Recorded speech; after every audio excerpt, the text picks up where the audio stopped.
Hey, what's up, gang? Today's gonna be a bit of like a different video. We're currently doing a lot of testing for the tournaments coming up on the 28th. I can't remember if it's a regional or an Ultimate Cup. I just know it's one of the tournaments. I am participating in it. I know what deck I'm going to bring. It is Dark Masters. I'm okay with telling you guys that.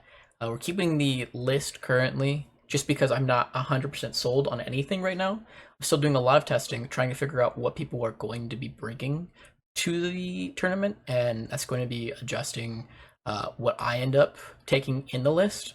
I think this deck is obscenely good. In locals testing and stuff, I haven't been doing fantastic, but I think it's been a portion of me being sick, which is also why there was no video last week.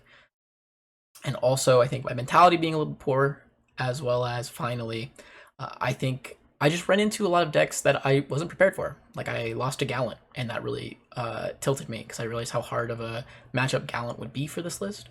I also like lost to or tied with the toolbox version of Sun and Moon, and not the like dog walk combo loop variant, which is fine.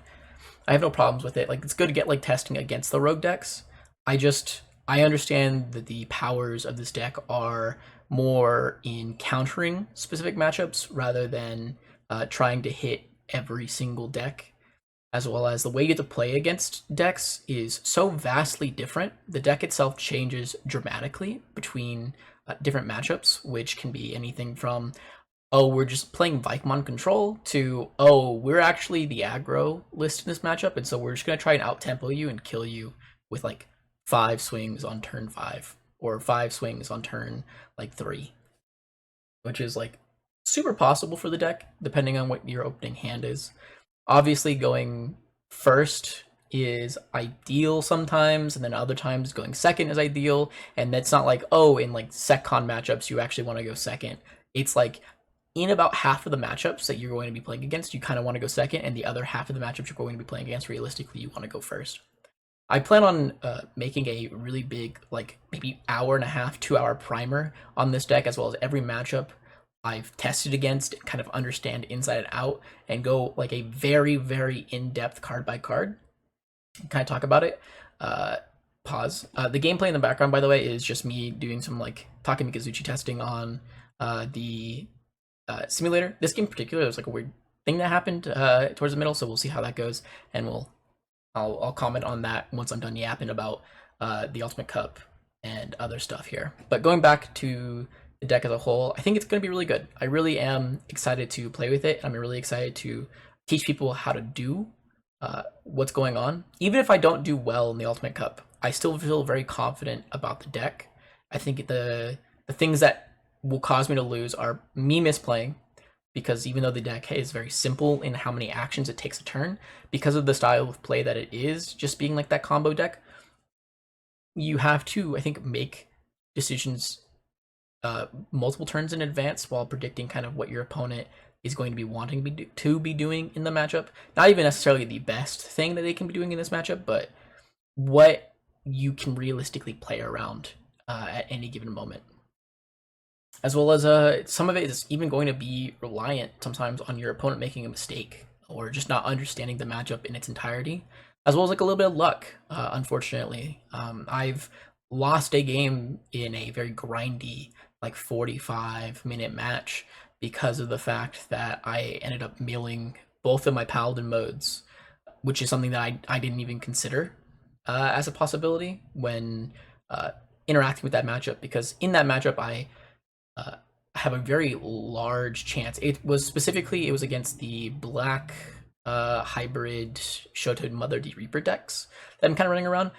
We tend to eat them alive just because we are able to outvalue them over the course of like 20-30 minutes pretty consistently, as long as we are cognizant of what our game plan is and how to kind of play around them. As well as because we play some Grand Kuwagamons, we actually have some pretty decent tamer hate involved, which feels fantastic. So much so that I've even considered running some Zwart defeats, 2 Zwart defeats, to try and add a little bit of extra tamer hate in the current meta that has Kojis, that has the Shotos, that has the Kenan Davises, the not the Louis, the AGs and stuff like that. I think that they can definitely be valuable. It's just really hard for me to find the optimal list. Because what if I play, say, the Zort defeats and nobody is like my first 3 rounds, I run into just like Dorumon, Doruex, and they never play their AGs out because they're playing around like my Tamer Hate. Or if I run into some kind of like rogue deck like Gallant, for example, like can I beat those decks in like the first like 3 rounds until I'm more guaranteed to run into those scarier lists? As well as I'm currently doing a lot of testing for the I don't remember what I was gonna say there. Ignore that part. I was doing a lot of looking into topping lists for the current meta and stuff. We haven't had too many tournaments yet because of the delay and whatnot. So this is probably gonna be like one of the first major tournaments, but I still want to see what people were on prior. I think obviously like Shadow Mother is going to be very popular, and then decks that beat Shadow Mother are going to be very popular. I just don't know how people plan on beating Shadow Mother for me to kind of make use of that, because I already have a wonderful matchup against Shadow Mother. Now the question is, are like people going to be playing more value-oriented decks to try and like outvalue them, or are they going to be playing like more aggressive tempo decks that's just say we're going to try and find a way to go under D Reaper or go over it even by getting a large amount of DP? And that could be anything from like Magna X with like the 4-cost Tamer that provides them with some amount of Alliance, or the or they could play like just typical Anga, like red base or blue base, it doesn't matter, and then using the Kojis to kind of get swings underneath them and go from there. Nonetheless, I think that people are going to be really focused on beating Shoto. So we'll see how that goes. I don't want to talk too much about the testing as a whole, just because I think that's going to not necessarily give anything away. I don't really care too much about that. I'm more so interested in like just talking about the plan going forward with it. So next week, the video may be delayed to like the Friday, depending on how much time this video really requires me, because I want to put a lot of energy into making this like primer for the deck, because I think this deck is extremely cool and is good right now because of the current meta, quote unquote current meta. Again, I'm not sure where everyone's going to land necessarily, and maybe I have a completely incorrect read of what is going to happen at this week's Ultimate Cup on the 28th specifically, but I think it's going to be really good there. Let's see, is there anything else before I kind of just start talking about the gameplay? Yeah, I mean, I've just been sick, so sorry again for no video last week. I tried really hard to be a lot more consistent because I want to at least provide like decent content.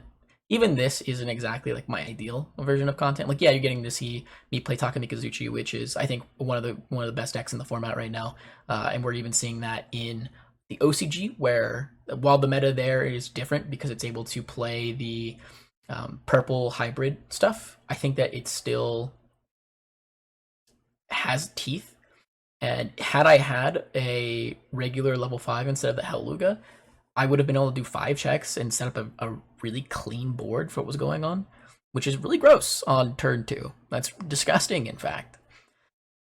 But yeah, I'm really sad we haven't seen more Diaboromon success going forward. I'm not sure. Every time I see the deck, it seems pretty lackluster, which is really unfortunate. I always am pretty unimpressed, just I think due to the fact that the moment they set up, it feels really oppressive. Like they have like 4 or 5 or even 6 like different Diaboromons, 2 stacks and like 4 tokens, and it's like, wow, you have so much like unique and varied interaction. They have like the Caramon that digivolves into the guy that digivolves upon deleting a guy into doing the thing, and it's like, oh wow, that's like super cool and really good like interruption on your opponent's turn. That like feels fantastic.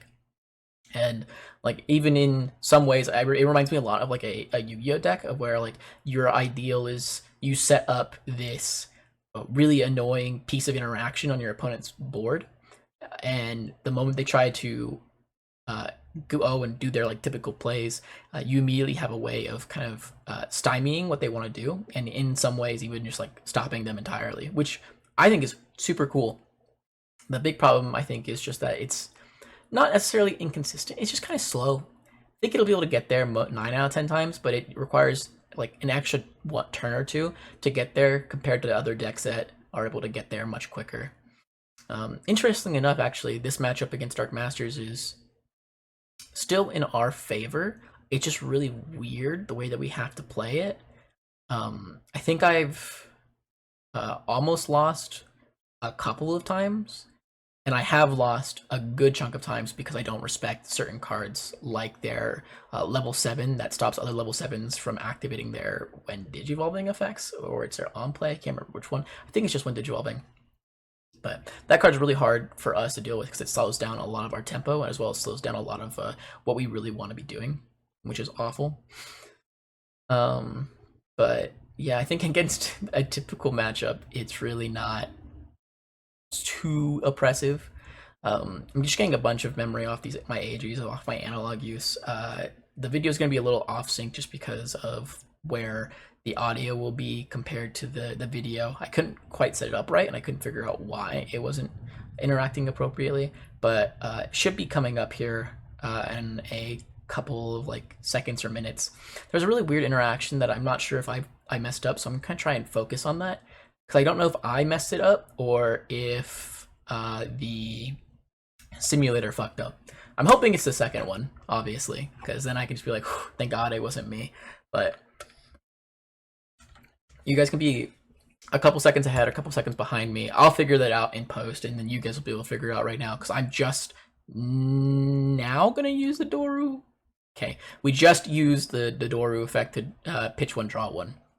Like we just activated it and clicked the button to use it, and we draw the Kazuchi. So depending on where you guys are at, maybe I fixed it in post, and maybe I didn't. I'm still a little sick. I don't know if you can tell in my voice, but just been very like tired, very like fatigued for some reason. Been sleeping like 10 hours a day, which is strange for me, but we're trying our best. We're trying our best.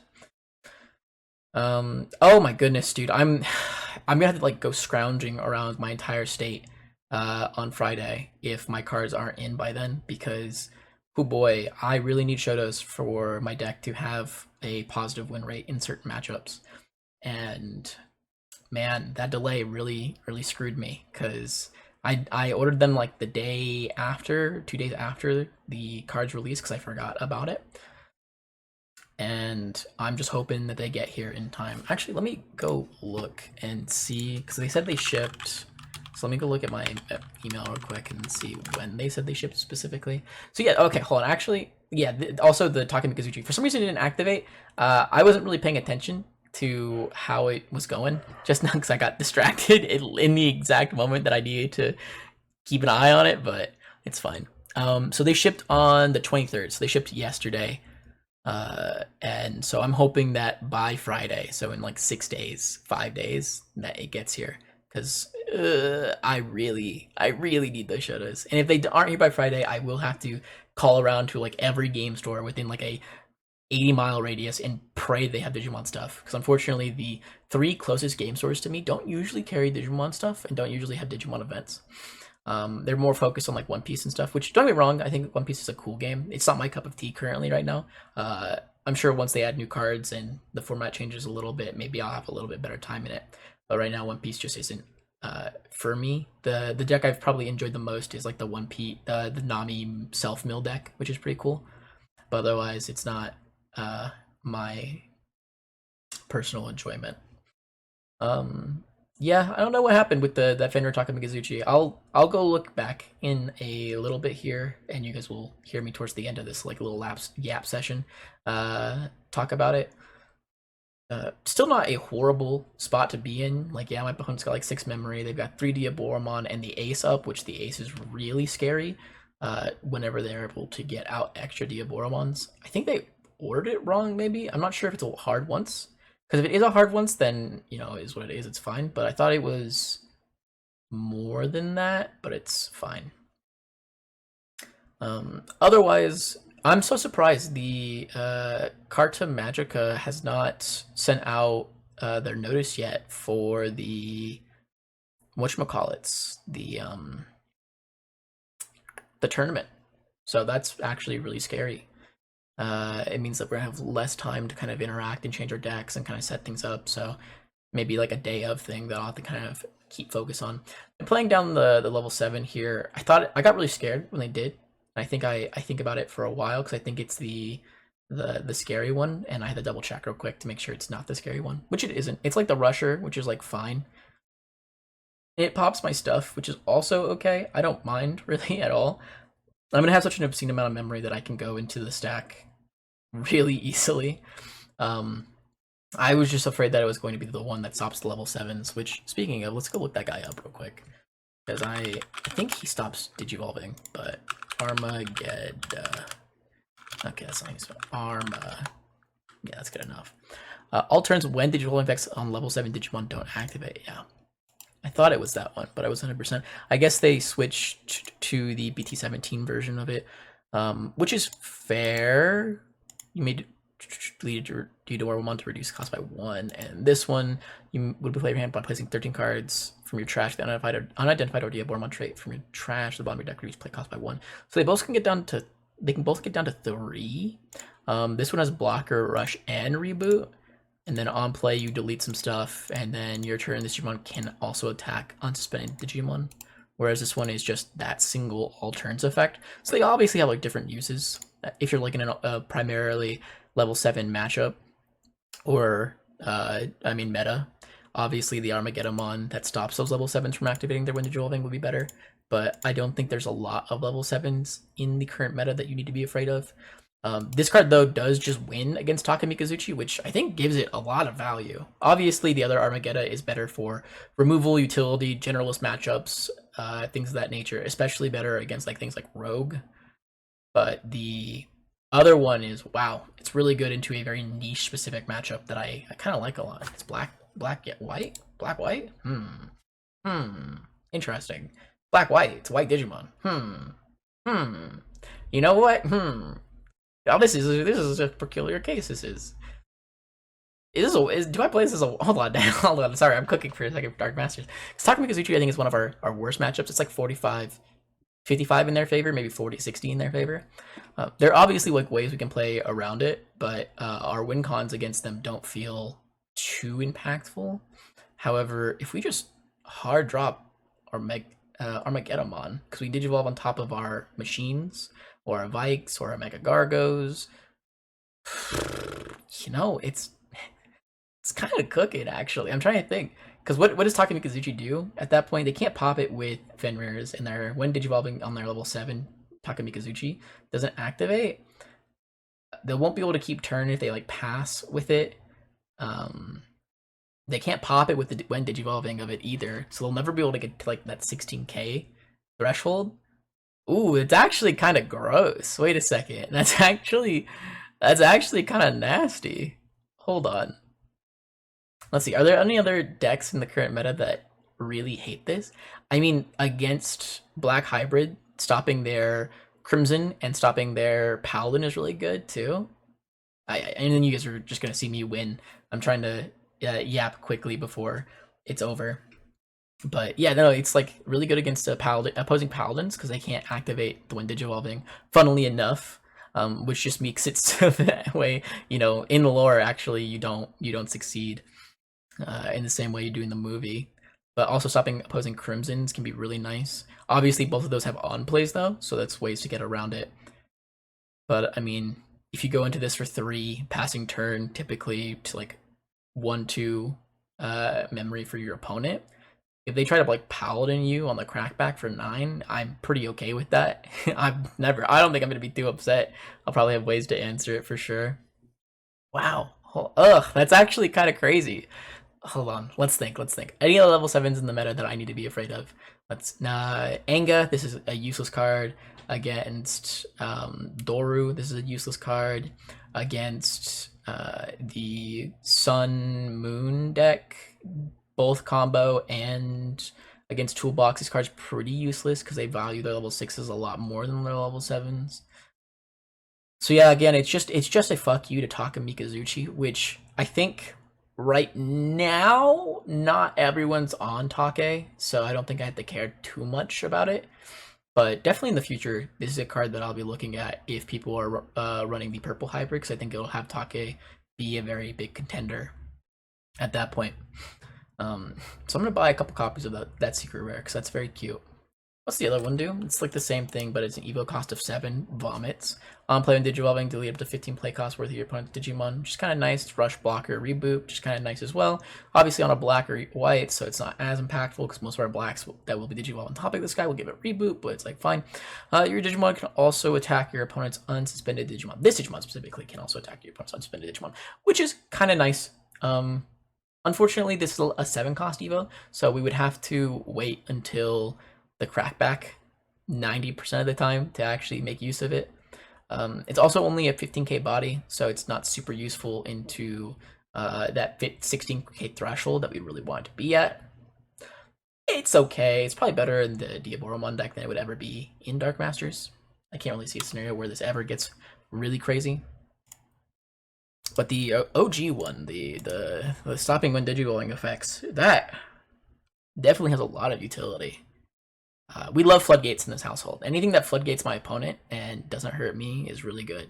I've tinkered playing Venusmon in this fucking list, in my Dark Masters list, to really try and get things going. You know, go Edamon off from trash with Zort, play something else out. Digivolve Ace, Blast Ace onto the thing that you played out aside from the Eda, and then on the crackback go into a Venus on top of the Edamon. Hilarious stuff. Hilarious stuff. Not good. Not good. Not very good at all, in fact. Pretty mid, actually. Pretty subpar. But that was also prior to Shoto. So who knows? Maybe the Shoto slows down things enough that getting a Venusmon out in the field is impactful. But I don't know. I will think about it. I'll see and talk and yap, etc., etc., and we can kind of go from there. But I mean, this aside, as the game kind of comes to an end, because we do just win. I just want to say thanks, you guys, for listening to my yap session. I would understand if not many of you ended up watching this video. This is me kind of just talking over gameplay, but I wish you all the best.